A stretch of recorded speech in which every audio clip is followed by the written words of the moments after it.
Welcome to the Worth Listening podcast, where we focus on having positive and productive conversations around money. I'm your host, Lauren, a 4-time Olympian and certified financial planner. On this show, my guests share their money stories. Everyone has a unique story and experiences both wins and losses when it comes to money. My intent is to give listeners something they can relate to, something that builds their courage to be open and take control of their own money story. When I'm not creating a great show for my listeners, I'm running my company, Worth Winning, where I help individuals and families organize their finances. Check us out at worth-winning.com. All right, now on with the show. Okay, let's keep this venture capital series rolling. Today, I am excited to have the co-founders of Debut Capital, which is an early-stage venture capital fund focused on investing in Black, Latinx, and Indigenous founders. Now, I didn't just go out and find any old VC. I have had the honor of being part of 3 venture capital programs now, and Pilar and Bobak's program is one of them. It's been really cool to kind of have someone pull the curtain back and understand what it means to get access to the venture capital world, which can often be so elusive. So I just want to take 1 second to say thank you, Bobak and Pilar, because it has been a good run. So Bobak was the co-founder and CEO of Prolific Interactive, an award-winning, strategy-led mobile product agency. What does all that mean? I don't really know, y'all. But if you listen to the episode, Bobak's going to explain it to us. And it was acquired by WeWork in 2019. So with startup companies, the goal is to be acquired by another company or to go public, which means people can buy your shares on the stock market. Pilar led operations, diversity, inclusion, implementation, and strategy at Prolific Interaction. So that is where their story begins, but I will let them fill you in on all the juicy details. So for me, this episode has 4 big takeaways, and I don't usually like to do a spoiler alert. You know, we always close out the episode, rounding up things, but I want you to be on the lookout for this. The first is that you need to be willing to figure it out as you go. The second big takeaway for me was find someone to work with that has skills that complement your skill set. The third one, always be in motion, which you absolutely have to listen to the episode to know what that means. And last but not least, be open to the feedback you'll receive along the way. So if you're new here, this podcast is all about making financial literacy available to everyone. So there's no shame if you feel lost when you hear terms like venture capital. That is exactly why we're doing this series. VC, or venture capital, is when people invest money in startup companies, which are new companies that entrepreneurs are creating because they believe they are filling a need and that they're going to grow and succeed. So if a company lacks access to more traditional financing like a bank loan, venture capital can be an effective way to get the capital they need to continue developing that company. Now, in exchange for the investment, which is me giving you my dollars because I believe in your company, the investor usually gets equity in the company. Equity is just a fancy word for ownership. All right, I don't want to give too much away. Bobak and Pilar have a lot to share with us, so let's listen as they share their money memoir. Oh my goodness. So if you guys don't know this, one thing about me is that I love Miami and I love Houston. And I could not be happier because I also have 2 people that I love that live in Miami and Houston on the podcast today. Bobak and Pilar, say what's up to the crowd. Woo! Hello. Woo. Thanks for having us. Yeah, thank you. I am so glad to have you on to drop all the gems about all things VC, angel investing, venture capital, like just this world that has been super elusive. But I think we need to start by introducing you to the audience. So why don't we just start with where you're from? What's your upbringing been like? What were the money messages that you heard? Who wants to give a little bit of their money memoir? Bobak, you could go first. Sure. So yeah, I'm Bobak. Originally grew up in Iran till I was in 3rd grade, and then moved to the States where I went to high school and college in Connecticut. I actually walked on to the baseball team in my college, which was a really great experience for me. And then from there, met my business partner who was also on the team for my first business that we started in 2009. And it was a company focused on designing and building iPhone and Android apps for startups and enterprise brands. So companies like SoulCycle, Sephora, Saks, Gap, Lululemon, a whole bunch of others, Rent the Runway. And then we started to grow that, move to Brooklyn, Dumbo, Brooklyn in 2010 because rent was so cheap there, and started to grow the team. And then sold the minority stake in 2016 to Omnicom. They're kind of like a marketing holding company. And we grew the company to about 120 employees and 30 million in revenue. And then sold the rest of the company in 2019 to WeWork. And then that's when Pilar and I started Debut Capital shortly thereafter.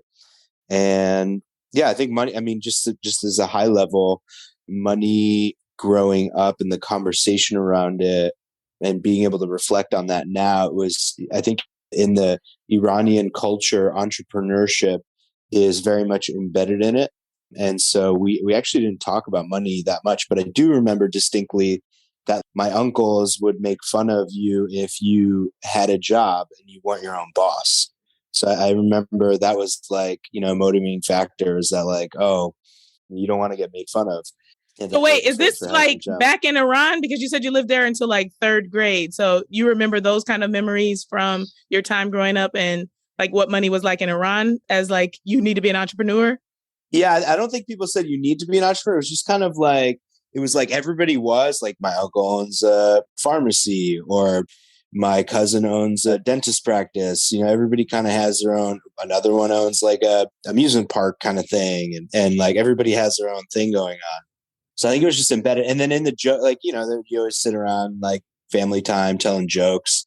There's always those jokes that start with, oh, well, if you work for somebody else, ... like all that kind of stuff. So it was really interesting that kind of just like stuck with me throughout as I moved to the States and even when I go back to visit.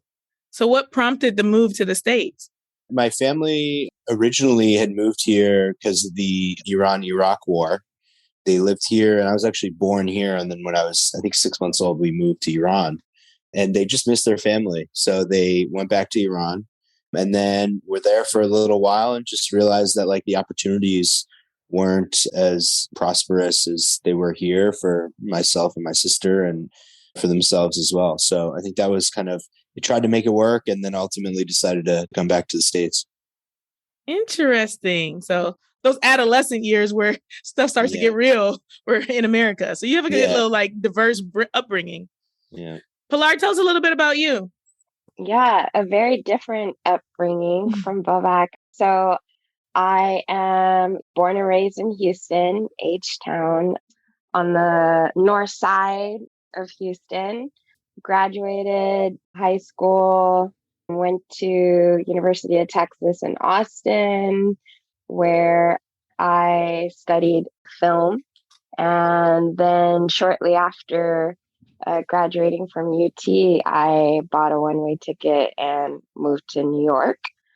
And so it's so interesting to think about my relationship with money and just lessons, because I feel like I have specific lessons that I learned from a young age in Houston, and then I have lessons that I learned during my time in New York.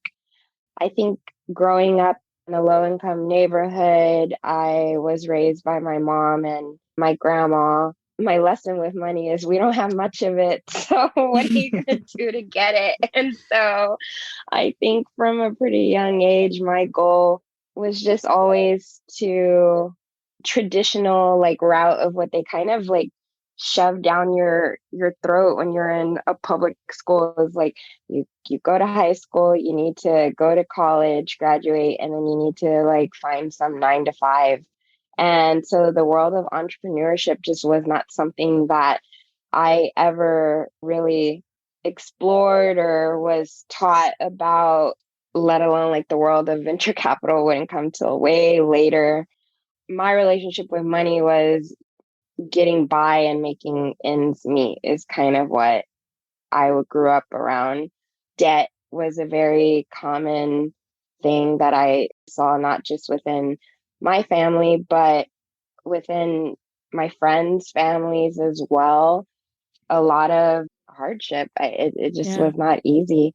And I think I was one of the more like fortunate kids from my high school being able to go to UT, stay in UT, graduate, and then move to New York and actually be in New York for about 10 years. So very few people that I know of unfortunately had that opportunity. I think a lot of people that I went to school with who were just really creative and really intelligent. I mean, a lot of people were getting pregnant in high school and stuff. So my goal was like, okay, that sounds expensive. I just need to like get out the hood and go to college and then somehow get to New York. That was always my plan.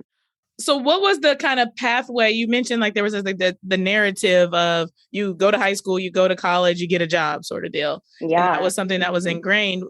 Was there a conversation around like high school is free if you go to a public school, but college is almost never free? So like what were the conversations around? You mentioned like having a single mom and your grandma. Was there some sort of savings or some sort of situation? Like what was the plan to be able to pay to go to college? Loans and some grants and scholarships. From a really early age, I always wanted to move to New York. So originally I was looking at Columbia and NYU, but then seeing how much it was going to cost to go to one of those colleges as an out-of-state student, I was like, okay, I'll get to New York another way. Honestly, the only college that I was okay with going to was UT. That's the only college. Like I think I visited A&M once and was like, ugh, no, I don't want to be an Aggie. No offense to any Aggies out there. And then went to Austin and visit UT and just felt like, okay, I really like this city vibe. It was still a lot smaller back then and it was weird. And I don't know, I just felt like if I have to stay in Texas longer, this seems like a cool place. Then this seems like a cool place to go to. So that's kind of how I ended up at UT. And then luckily I graduated high school like top 5%. So there were some scholarships, but majority of the way I paid for it was through loans. And then I was able to enter UT as like pretty much a second semester freshman already because of the credits I had from high school. So I got to finish a semester early. And I remember my counselor kind of asking me, like a semester at UT early, I graduated. And I remember both my counselor, my advisor at UT, and even like a close friend of mine asking like, well, are you going to stay that last semester just to take like electives and have that financial aid? And I was like, absolutely not. You can have that money back. Right. I'm out of here. Why was New York the place for you? Like you said New York, like from day one. What was the allure to getting to the Big Apple? Yeah, I get asked that question a lot, and I've asked myself that question, and I don't know. Like, I guess from a young age, I mean, I Love Lucy is like my favorite show that took place in New York, even though they were filming in Hollywood. Home Alone 2 is like one of my favorite Christmas movies that was in New York, even though watching it as an adult, I'm like, ugh, this is a rough time in New York that Kevin got lost in. So I don't know. I just didn't have any family there. Nobody I knew had ever gone to New York, but I just felt quote unquote called to be there. So early on, I thought that I was going to go to West Point and I thought that was going to be my way into like New York, the state. And then very quickly realized, okay, military life's not going to be for me. I have too much, everything, personality, everything to do this. So then, like I said, I thought I would try to go to like Columbia or NYU. And then financially, that just didn't make the most sense. So finally, once I graduated early, I talked with my parents and including my dad. And my dad, even though I did not live with him, in his own way, he tried to be supportive of me going to New York. So yeah, I just felt called. Your soul said go there. Yeah, my soul said go there. And so I was 22 and just bloop, popped up. All right, so we got two entrepreneurs here that are now in VC, but I want to know, what was your first job? What was the thing that you guys first started to do to earn money? Ooh, Bobak, do you want to answer that first? Is that a like an official job or is that a creative job? You are allowed to tell us whatever you want. So why don't you tell us both now that we know that there are two different kinds? The first job I think I had was in middle school. Movies were starting to come out on like DVDs and like I think it was still VHS was like a thing, but you can now download movies on the internet.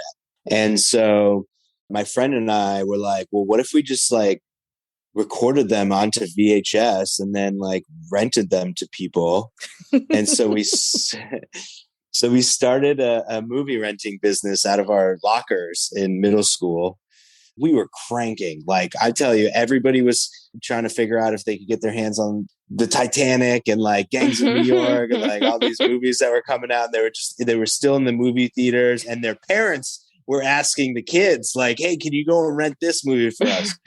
It was crazy. But then like a couple weeks in, you got busted. We got busted hard, and they're like, "Yeah, you can't do that." The man shut you down. I know that'll happen. So that was like one of the first ones that I remember like I was creating. And then I had a lot of like odd jobs. There was this like handyman came to our house and was like connecting the internet. And I thought that was really interesting. So I started to help him out. And then he kind of offered for me to go and help him on different jobs. So I would go and like do some like wiring of internets and stuff like that for a little while. I worked at a batting cage. That was always interesting for like customer service and stuff. I worked at a couple restaurants, which was probably the most I've learned around like hospitality and like things being really crazy in the kitchen, but like you putting on a face as if like nothing is wrong. Right. And, you know, like somebody just dropped their order 2 seconds before they're about to get it, but it's like they never even knew. And you just created some, you know, their new meal in like 2 seconds. And then there was always these like traveling tennis tournaments, like the Pilot Pen in New Haven. And I would be like the person doing the food prep in the trucks. And I got fired from that job, or I didn't get invited back the second year because you can only cut so many tomatoes in like a day before your mind just like wants to explode. Right. So I started playing rock, paper, scissors, shoot with anybody who was like walking by me. And then it spread like wildfire. And so like the whole complex, we had this massive rock, paper, scissors, shoot tournament. And they were like, "You're a total distraction." And so they didn't invite me back, but I'm really proud of that because everybody was excited. They had a great time, right? They had a great time. We had a really, really good time. But I do remember like I didn't have an allowance or anything. So I just remembered like if I wanted to go buy the new baseball bat or like new video game or whatever, like my parents wouldn't give me any money.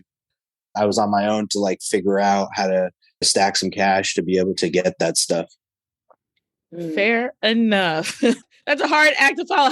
What kind of jobs did you have, Pilar? Well, let me tell you. Okay, some people just have that entrepreneur spirit, and that was not me. My very first job, I worked at a grocery store here in Houston. I don't know I'm sure listeners know about HEB. Yes, the greatest grocery store ever. So I started there as bagging the groceries and then moved up into like being a cashier. So I was there for maybe for about a year. And honestly, looking back at it, that was one of my favorite jobs. Like I said, I lived, in the hood. So I worked at a little HEB.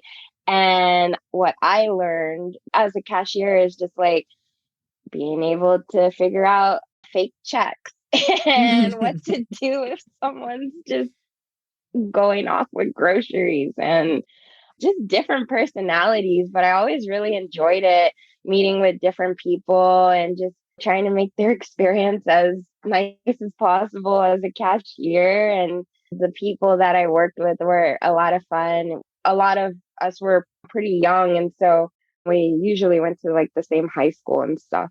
And so I was there for probably part of my junior year and part of my senior year.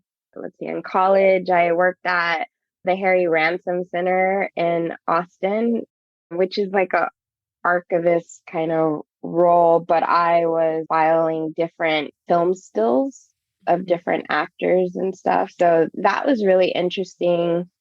I worked at the host stand at a Papacitos, the only Papacitos in Austin.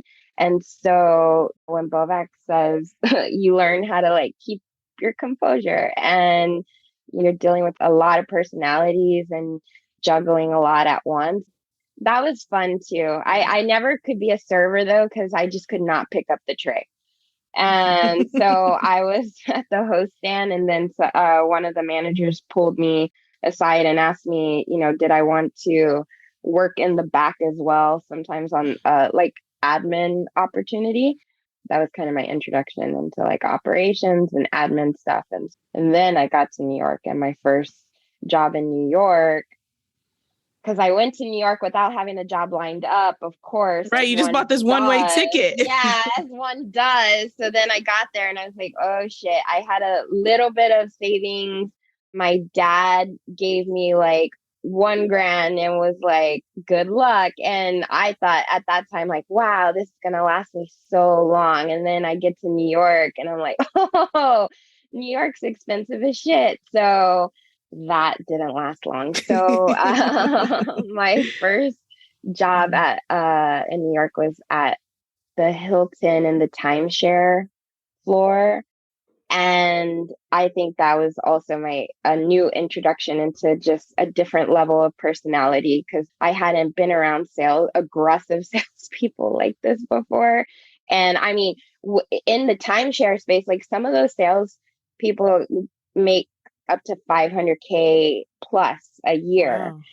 I think from there, I kind of took like the importance of writing goals, and I don't know, it was just like a different experience. Yeah, that sounds super cool. I think you all both bring up a really good point about being in the service industry. I feel like everyone should have a job in some sort, form, or fashion in service, because it changes the way that you govern yourself over time. Like it's a life skill that's necessary for you to be able to be a good person. I think even you can definitely tell when someone has never been in service, the way they treat waiters or hostesses and things like that.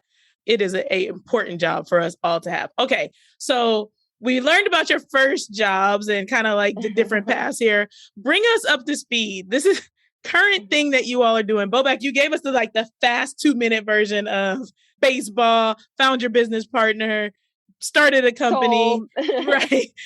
What does it look like to found something and to have that exit? Start to educate us on the starting there into how you got to debut. So it all started with a passion. I got into making websites in middle school, and this is also when schooling for me was very focused on history. There's math, there's English, there's all these things, and then there's these extracurriculars videography or video editing, internet stuff, design. That was kind of where I excelled the most and just had the most curiosity. It was a lot of hands-on stuff. So for me, I just started to really find a passion in getting lost in making websites. And so when we had originally started the company, it was really just out of passion. And for me, when one day I came home from practice, and I was a marketing major and international business, which I don't even know why I would ever have two majors. One is, it's not like you get extra degrees. It's you're good. Right. So I come home one day and my roommate walks in with origami in his hand. And I'm like, oh, that's cool. Where'd you get that? And he was like, we made that in class today. And I'm thinking the books that I have are thousands of pages on international business. They're making us read all this stuff. And you're coming home with origami. What is this? Are we paying the same amount for this education? So he's like, oh yeah, it's an entrepreneurship class. I'm like, okay, well, whatever that means, I'm in. And so I literally went to my advisor the next day and switched majors to entrepreneurship. And through that, we were creating a lot of business plans and trying to visualize what business you want to create and how you're going to do it. So one of those business plans was for essentially what became Prolific. So that kind of put us on the track. And then a friend of ours' parents had a catalytic converter business in Hartford, Connecticut, and e-commerce was new. and they were looking for somebody to like build them a website. Shopify didn't exist or Squarespace didn't exist. So like we had to build everything from scratch. And I was like, I don't even know what a database is, but we got this. Like, we'll figure this out. So that's when I went to my old business partner, Eric, and was like, hey, do you know what any of this stuff means or like how to do it? It's like, oh, yeah, I think so. And he didn't know either. But we ultimately figured it out. And that became one of our first projects together. And when the timing of me graduating and him graduating, we're like, oh, should we just do this? So I think that was a key component, was just the sheer passion for doing this thing. At the time, it was a hobby.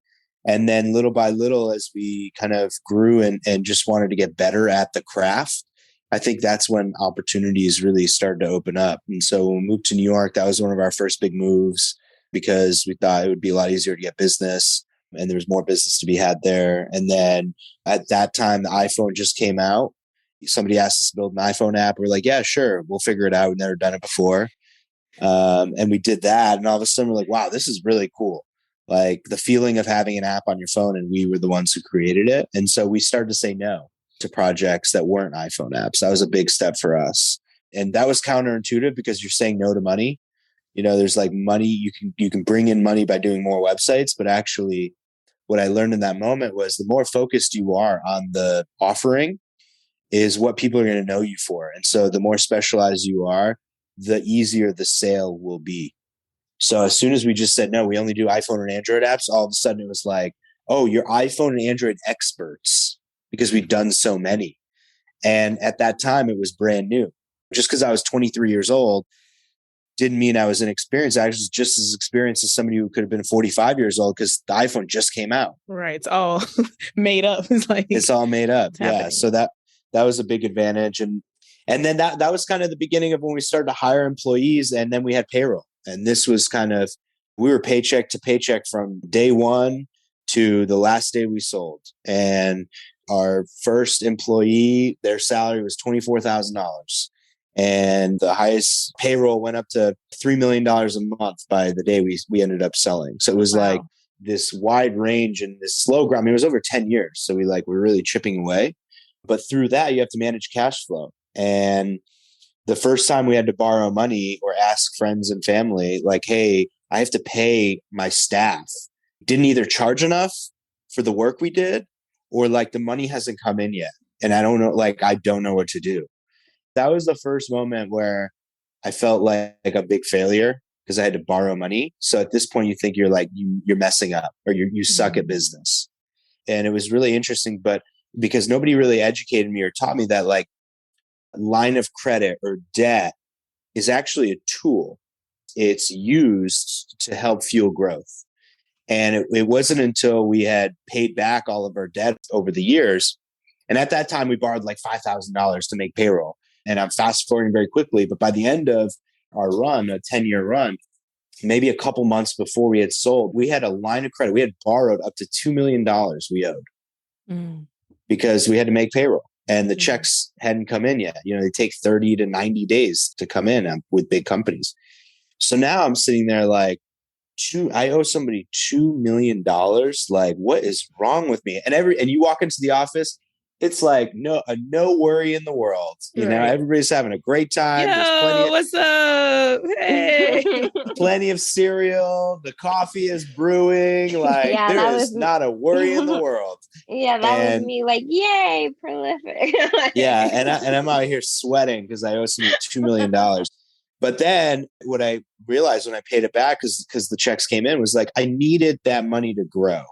And to borrow it was the thing. And even through that, as I paid off my student debt, which I thought was like, I'm a big failure. And once I paid off my student debt, my credit score went down. And so I was actually like, oh shit, like I should have actually kept my student debt and just paid it off little by little because it was good for my credit or something. It was like crazy. So I started to get these lessons of like, actually money can be used as a tool to grow, and being paycheck to paycheck. In my business, when I looked at all these other businesses, I was like, they're so successful. I'm doing it wrong. And then as you get to know people, they're like, oh no, this is how it works. It's like, if you want to grow, you're drawing a really thin line. Yeah. So I'm hearing lesson number one to entering this space is being willing to just like figure it out. we think about like you said, business plans and expertise and having multiple degrees. I feel like there's a lot of emphasis on things like that. But what I'm hearing is what a database where you're like, I'll figure it out. Like, and then you're like, I'm a business owner. I have employees. Like, oh crap, I got to figure this out. That is the theme. And just really like the willingness to be able to figure things out. Pilar, what was happening on your end? I remember you saying like, ooh, the coffee is great. Like we got some good employee benefits. Like, how are you viewing things? And where does these 2 points converge? Oh, I was having the time of my life. I was the person approving the food and bev budget. So of course I was like, yeah, all of it approved. We want cereal. We want the best coffee, nothing less for these engineer babies.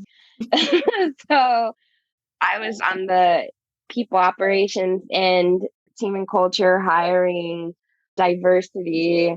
That was what I was working on. So I guess maybe I'm part of the reason why everybody was so happy. And and part of the reason Bobak was so stressed, but you guys managed to figure it out all these years. Honestly, truly, because even when I think about like holiday parties and stuff, I mean, I'm really not the one you want to give the credit card to, but somehow I kept being the one people would give the credit card to. So I'm like, we're going to have an open bar. We're going to do all of this. So now knowing on the opposite end that Bobak was like literally sweating and trying to figure out how to pay us. Sorry, Bobak. But hey, it worked. We made it work. It worked. See, we made it work. We sold the company. Boom, here we are. So I think our personalities worked very well together. Outside of that, we worked on a couple of pretty big projects during our time at Prolific. One, when we grew to the point where we needed a new office space, oversaw the office build out, worked really closely with Bobak on that. And then the D&I initiative for Prolific, worked really closely together on that, and just always enjoyed working with Bobak. I think we have different personalities and different ways of working, but I think it really flowed well together. So during the several years that I worked at Prolific, I just hadn't been at a company that had such a great like team culture. I always felt valued there. And I trusted Bobak as the CEO and co-founder of Prolific. So when it came to the point where he was thinking about selling the company, I was on board. And so I helped him pretty closely with the M&A, the due diligence, all of that. That was a beast. And I just knew that I felt like I had found my partner, that if I had the opportunity to continue to work with Bobak, that's what I wanted to do. So we went to WeWork together. We exit WeWork together. And throughout all of that, we were already discussing the world of VC. And I think similar to what Bobak was mentioning during his early days of Prolific, of figuring it out, I think it was definitely something that we did when we entered VC.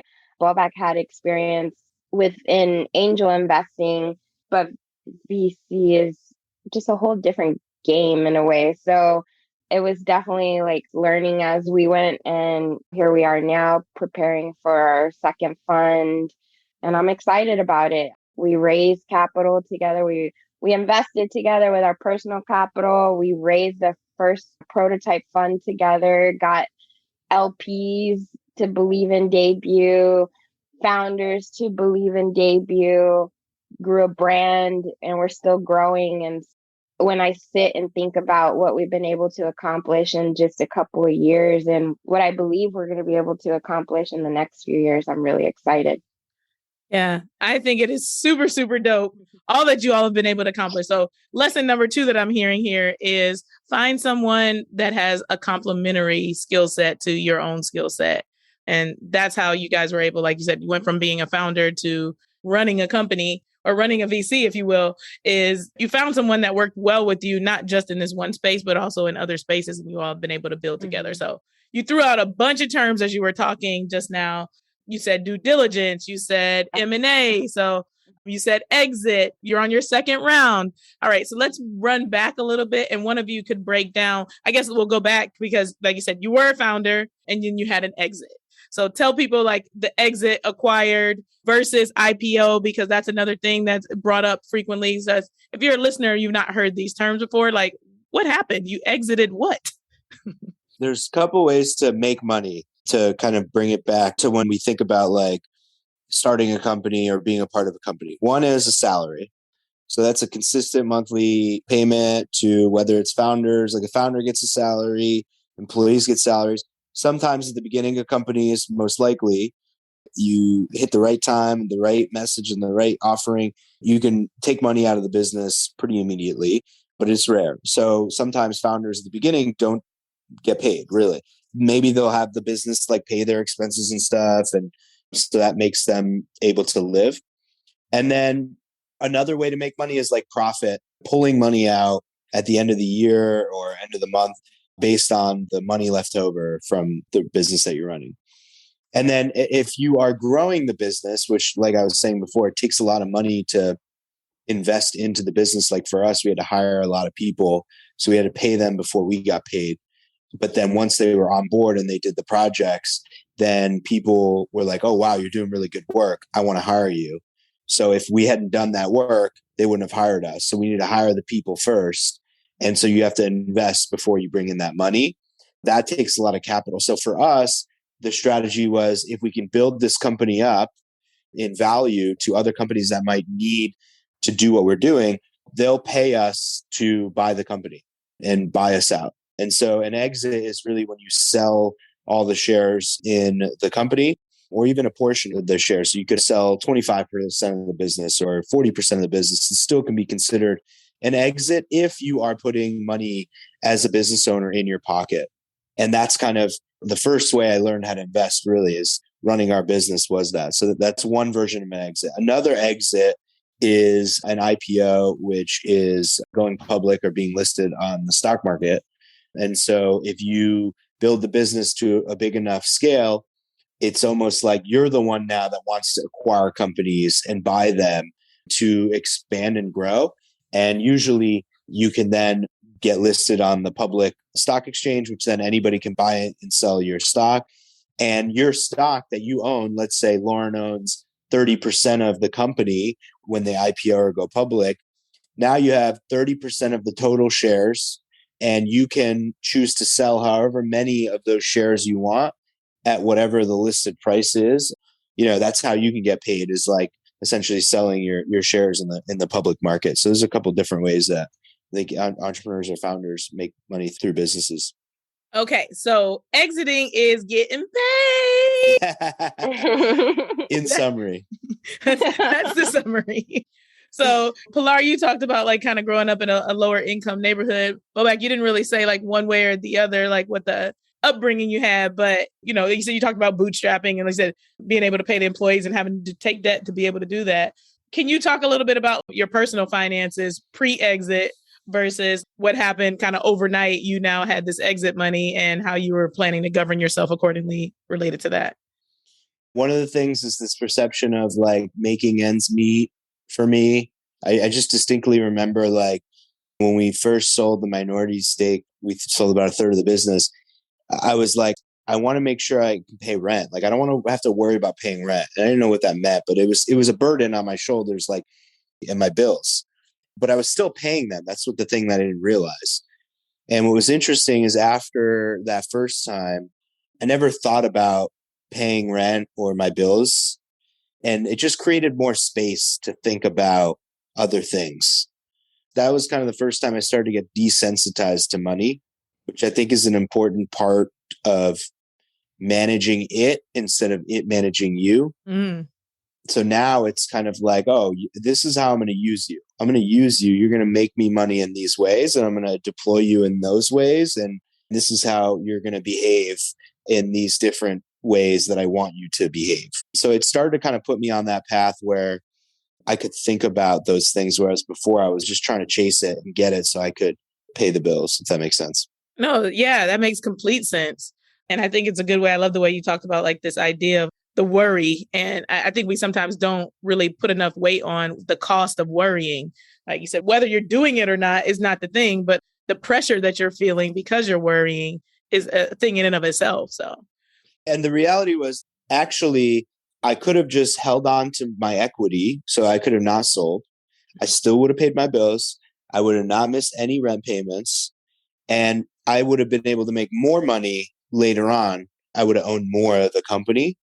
So it was a short-term kind of move, but you only learn it when you go through it. So I think it was really interesting for me. Yeah, that sounds like something that a tough thing to navigate, but also something that's like worthwhile to like, here's a life lesson that I didn't even know that I need to be taught. Pilar, so what were things like for you? Because you were not a co-founder. So how does your then versus now as a co-founder of Debut, where was your kind of like transition from the hood life to the current life? What does that look like for you? Yeah, it's interesting, especially being now I'm back in Houston. So I've been back in Houston for about a year. I bought a house in the Heights area, which is just like day and night from where I grew up. But I think my relationship with money, I worried about it, but I also have a certain like blinders on. Like I just always am like, if I'm heads down and I do the work, it will come. And I think I had to have that kind of blinder and focus from when I got to New York. Like I said, I didn't have a job lined up and I didn't know anybody. And so it wasn't easy. A lot of people were telling me, just come home. And I think that would have been the short term fix. But I was so determined, like, no, I'm going to stay here. So when I got my first full time job in New York, I was only getting paid maybe like 30K, 35K, no benefits, and my rent was like 1,500. So every dollar went to rent. And I just felt like, okay, I don't care because I get to live in New York. So the rest I'll kind of like figure out. So I've just had that relationship with money since the moment I got to New York. It's going to happen. I believe it. I believe in myself. I'm going to be heads down. I'm going to do the work, and I'm not going to let that deter me from my dreams and my goals because I just believe that they're going to happen. But I guess you have to have that kind of mentality if you're going to be a girl from the hood and decide from an early age you're going to move to New York. So I've been having that kind of relationship with just my goals, and then that kind of like ties into money. So now it's a lot of the same. I think it'll always kind of be that way. We're, like I said, preparing for fun too. But I think maybe people get the idea that when you're an investor, you must have like tons of money and you're living this amazing life. But it's similar to being a founder. Those first few years are very like bootstrap, scrappy, and you're just grinding it out. And the goal is that that money will be returned to you and you'll start seeing the dollars that you really want to see. So can one of you just talk about, as we kind of wrap up, like what it was like to start a fund? Like you said, you decided, you got together like, hey, let's do this thing. What did you know about what a fund was and how you were planning on starting? Like that, you said you're at your second fund at this point. Tell me about like the education piece of the puzzle. Like we're going to do this. Do we know what this is and what the evolution has been to figuring out like raising money and all that? Like give us the summary of how does one start a fund? Yeah, I think that was the question that Bobak and I asked each other. How does one start a fund? So our approach to VC was unique, that we used our personal capital in the beginning to make investments. And I think that gave us the opportunity to learn while we were making those smaller check investments. It gave us the opportunity to learn like from founders, from other co-investors, and do our own research. And from there, learning what the world of VC is like and what it takes to raise an official fund in terms like LP versus GP, and learning all of that going into fund one. And even today, I mean, we're still learning as we go. And it just really is being open-minded to the fact that there's a lot that we don't know. I think Bobak and I, try to do our best in just getting rid of ego and being okay with being dum-dums in certain areas, because it gives us the opportunity to be open to learn. And yeah, I mean, I'll pause there. I'll let Bobak kind of answer. Yeah, it's kind of like when we were trying to figure out how to build an iPhone app. Had no idea. And I think it was really just that's focusing on the skill of figuring it out and learning and talking to people who've been through it, lots of Googling, lots of reading, listening to podcasts, YouTube videos. And you just have to find the first step. And once you take the first step, then your second foot is kind of in the air and you got to figure out where it's going to land. So you got to kind of figure out the second step. And then as soon as you do that, then it's the next one and the next one. And then 2 years later, you're raising your fund too. So I think it's really just focusing in on what is the first thing I need to do and just starting. That's the hardest part. And then your genuine curiosity will lead you to what else you need to learn. So I think that's been process that we've used, and everybody's been so kind and so amazing, so helpful throughout the process. People who've been through it, who were like, there was nobody there to help me, I want to help. Those people have been really our angels and helping us learn and understand how this world works. Yeah. And just being really open to feedback. I think that's a skill that may not come naturally to a lot of people. I know it didn't always come naturally to me, but I think to really excel in anything, but especially in VC, you have to be open to getting feedback on your material, all of it. You know, that's the only way to continue to like learn and grow. Even like personal development. Yeah. That's really hard too, is because like you are the business. And if you aren't improving personally, then like the business isn't going to improve either, which is really hard. Yeah. I love it. I love it. I love it. You guys dropped so many gems today. I think that was actually a perfect segue to what is going to be my last question for each of you. What is one thing that you would like to improve about your own personal finances in the upcoming year? I've been working on this for a few years. I don't do any like forecasting or budgeting for myself personally, but I do it for all my businesses. And I've been slowly creeping into like changing the mindset of like managing my finances personally to managing my finances as a business, me as a business. And so now I have like a bookkeeper and an accounting firm that I use for filing the taxes, the same exact process that I follow for my businesses. And so the next thing I want to tackle is trying to forecast this year, next year, and the following year, 3 to 5 year forecast, which kind of gets into like your own business plan and your own budget, and treating it more of a business than like a budget of like, oh, I have only X amount of dollars to spend on my car. It's like, what investments am I going to make this month to get to my goal in 3 years? Those kinds of things. So I'm trying to make that transition. I like it. I like it. Pilar? That's a good one. I mean, budgeting, I could definitely have that as a goal. I think savings, I need to do a better job. I was, and then I wasn't, so I need to get back on that. And also, I think our job is investing in companies, but outside of that, I need to do a better job of getting in on like the Robin Hood of it all. And Bobak's been trying to get me on these and start investing there, and I just haven't done that as well yet. So I think that's the goal, to just kind of improve my personal investments. Okay. Fair enough. Strategy. This has been the best. Oh my goodness. The listeners are going to be so excited. Oh, they're actually listening right now. So they are excited. I'm sure you guys are going to have tons of questions. Where can everyone find you if they're looking for you? Is there anything else that we can do to support you either? Go ahead. This is your time to shine. Yeah. I mean, you could go to debucapital.com. That's our website. Debut Capital has an Instagram at Debut Capital, Twitter, LinkedIn. So that's Debut Capital. And then for me, my Instagram and Twitter is both just Pilar J 2020. Follow me. And and I'm on LinkedIn too. So I think those are a few different ways to follow if you want to learn more about me. Yeah, I'm at Bobak Emamian, first, last name. And then how to support us. Just if you go to debucapital.com, you can click on portfolio, check out the list of companies, sign up for their products, buy their products, use their services. That would mean a lot to us and our portfolio companies. All right. That'll do it for today, everybody. Thank you. Thank you.